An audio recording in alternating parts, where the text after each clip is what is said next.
But guess what? We finally have a wind advisory on the board. It actually is not going to begin until 11 a.m. and it will expire this evening at 7 p.m. But let me tell you, today is not the last breezy day that we're going to have. I'll have some more details coming up. All right, Jessica, thank you so much. Well, Donald Trump will be back in court today as testimony continues in his hush money trial. Today, defense lawyers plan to grill former National Enquirer publisher David Pecker. Pecker, Trump, and Michael Cohen are accused of suppressing negative stories about Trump as he ran for the president in 2016. Pecker testified that Stormy Daniels was shopping her way in a story alleged affair with Trump, but didn't have the money she wanted, so she told Cohen to buy it and they'll hide it. David's been very nice, a nice guy. Did you know about the payment to Stormy Daniels before the 2020 election? Was it hush money to stay silent? Yes. Also, Pecker also testified that his company did make payment to former Playboy model Karen McDougal to keep her alleged affair with Mr. Trump quiet. Trump is accused of falsifying business records to hide payments to both women. He has pled not guilty. I'm trying to understand what the disincentive is from turning the Oval Office into, the seat of criminal activity in this country. Will that not lead us into a cycle that destabilizes the functioning of our country as a democracy? Claims absolute immunity from criminal prosecution, and it could go back to a lower court before the U.S. Supreme Court justices issue a ruling. They want a clarification on official acts while in office.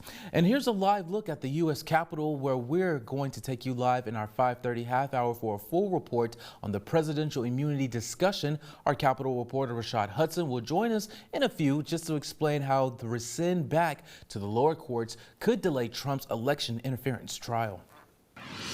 We are following the latest out of Austin as the pro-Palestinian demonstrations continue. A group of faculty members are planning to hold a no-confidence vote on President Jay Hartzell. They're upset with how he managed the protests. President Hartzell defended the response by armed state troopers, which led to over 55 arrests. So far, the Travis County attorney has dropped a majority of the criminal trespass charges. The protests at UT are leading to questions about suppression of free speech. University leaders and Governor Greg Abbott say the students intended to occupy campus and break institutional rules, but some are concerned that their First Amendment rights were violated. Ryan Chandler breaks down the law. The egregious abuse of power by UT police will not be stood for, and we will not accept it here at this campus. A calm contrast to chaos. And you do not have the right to organize or right to protest, is what they're basically telling us by extension of what they showed yesterday. The university warned the Palestinian Solidarity Committee to cancel their demonstration for Gaza, explaining they intend to paralyze the campus. Legal experts say that may amount to preemptive censorship. The Constitution simply does not allow that. What the university should have done is warn the students, if you do engage in conduct that violates our neutral, reasonable time, place, manner restrictions, or you do engage in violence, then we will act. But they shouldn't have tried to preempt and cancel a protest. The county attorney dropping charges for more than 4 dozen people, saying there was no just cause to arrest them for their conduct. These students were exercising their rights to peacefully assemble and engage in political protest. That's just not the basis to throw somebody in jail. I'm really happy with the way that our school is handling every situation that's going on here in comparison to like Yale and Columbia. UT argues the protest would have infringed on other students' rights by disrupting the campus during finals season.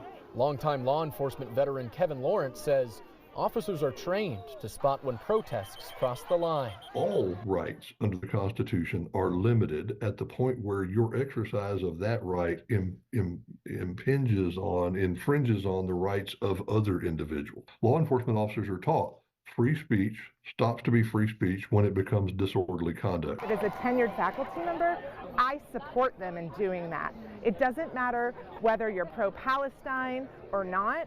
Regardless of your position, students need to know that faculty support their right to express those views. And some student protesters warn the fight is not over and there is more to come.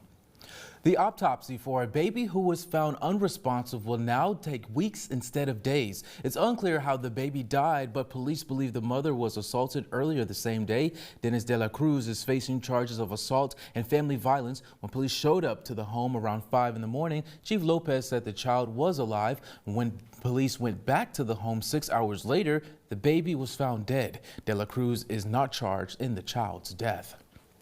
And take a look at your screen here. Brownsville police need your help in finding these two women. They're wanted for aggravated robbery. Police say the robbery took place on April 13th at the intersection of East Levy Street and 9th Street.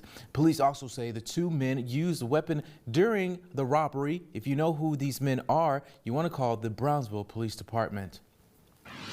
In your community news this morning, Danielle's got a fun event that we can check out that mixes a popular game we love here in the Valley and exercise. All right, you got to tell me about this. Yeah, have you ever heard of a little thing called Loteria? Oh, yes, I have. I knew it. Do you have a favorite character?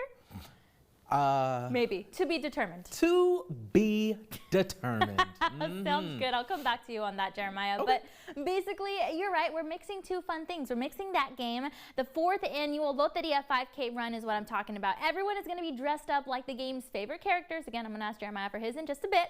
But they get to walk or run at the event. It's going to be a pretty good time. Okay, we're talking about a really exciting save the date for you to pencil in your schedule for next month. And it's a great chance to get in on some playful adventure when it comes to the traditional Mexican board game of chance that has a lot of similarities actually to bingo. Winners of the run and the walk will even get a medal with some of the characters on it, like La Dama and El Soldado. And again, attendees and participants are encouraged to dress in their favorite attire, resembling the cards too.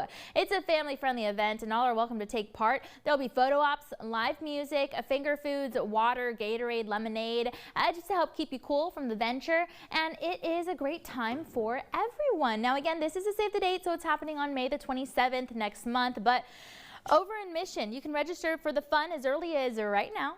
So head on over to findarace.com to do just that, and be sure to send us any photos of your costumes on social media. Guys, I think of my grandma, Santitos. She used to play this game all the time with us in our family, and she would want to win. No one goes against grandma. You know what I mean? Guys, I never played before. What? I know, I have yet to. It's been on the list. I've had some friends talk about it. I've seen the board before, and I haven't played yet. Oh, wow. And if you win, you scream Loteria, Loteria, right? I don't even know. Or do you say, hey, I won? I forgot. Guys, I'm going to be honest, it's not my favorite game. Wow, but you are going to be running this race with me. Oh. Of course, yes. Did you talk to my mom or something? Did she sign me up? Yeah, no. I signed you up. What? So wow. we can all dress up. Jeremiah, you're going to come too? You can't tell I'll me. come and watch, yeah. Jeremiah. Danielle and Jessica are going to be running. This is great. No, seriously, this does sound like a really, really fun twist on, you know, what would be a normal old race or run. Right. Give it a little bit more of an interesting aspect there, being able to dress up, right? Yeah. So, anyone, definitely. everyone? Welcome? Everyone is welcome, but I cannot forget I asked Jeremiah for his favorite character. I would say maybe it's not a character for you. You tell me if I'm wrong. I would say the watermelon, because you always eat super healthy and you love watermelon. Okay. So maybe the watermelon card is your favorite? I don't know. Sandia? Yeah, Sandia? What do you think? That's a good one. Yeah? What would you, can you dress up as like something that's not a character? Can you dress up as whatever you want? Whatever you want, Jessica. Okay. As long as it's one of the cards. I'm picturing like one of those blow up costumes. Yes. It's like a giant circle that's a watermelon or something. I know. I have a bumblebee costume, but there's no bumblebee in Loteria. I'll find something for you, don't worry. Okay. You should be wait a minute. La What'd you do there? Sinilla. Which one is that one? Oh, La Sirena, the mermaid. You'll be a mermaid. Ooh, Oh, that could be fun. Mermaid. You're a mermaid. That'd be awesome. I love that. Guys, Cool. it's gonna be so Who fun. I'll be the cactus. The cactus? I'm excited to Come see near me. everybody's. There's a cactus? Yes. Oh. I don't know what it's I'm called. using a Jeremiah's cheat sheet, cheating. by He's the like way. looking at the Yeah, the different cards. There's a cactus. He's El looking at the borracho. card now. Tune back in just a little bit, and we'll get our characters La locked in. perra. Ooh, Okay. so many. Well, Jessica, you don't know much about Loteria, La but sol. Ooh, we'll teach you. I'm learning so much. Okay. All right then. No, we're not moving on yet. What else can we do? I'm just kidding. Okay. All right, Danielle, thank you so much You're for coming welcome. up. There's a treasure on South Padre Island. If you want to find it, all you have to do is follow the birds.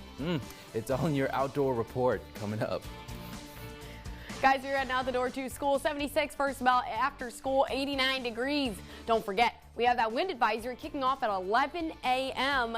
So, yeah, make sure you tie your hair up, tie every loose item you have outside down.